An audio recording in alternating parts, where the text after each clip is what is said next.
Hello everyone, here's Alan for iTarget. Today I'll show you how to measure accurately in weak signal area using the V700S SLAM-RTK. Now let's begin. First, connect with the receiver via Wi-Fi by tablet. After setting up the rover and receiving RTK fixed solution, tap Detail Survey. Before entering SLAM-RTK mode, please set antenna height and handle battery correctly. Then click the SLAM function from left toolbar and select SLAM-RTK mode. Before initialization, make sure the LiDAR is unobstructed and facing an area with distinct building features. Keep the device stationary for 3 to 5 seconds. Then start moving.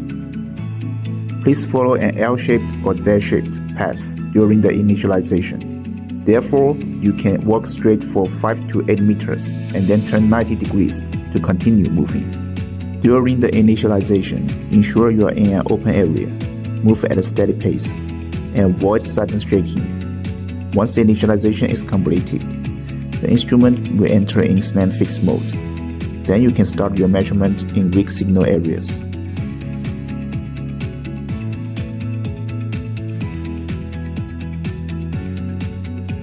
After the measurement is completed, you can directly view these points from Point Library, and the SLAM icon can be seen in front of the measured points in SLAM-RTK mode. That's all for today's tutorial on weak signal measurement with the iTarget V700S SLAM-RTK. Follow us to unlock more practical surveying skills.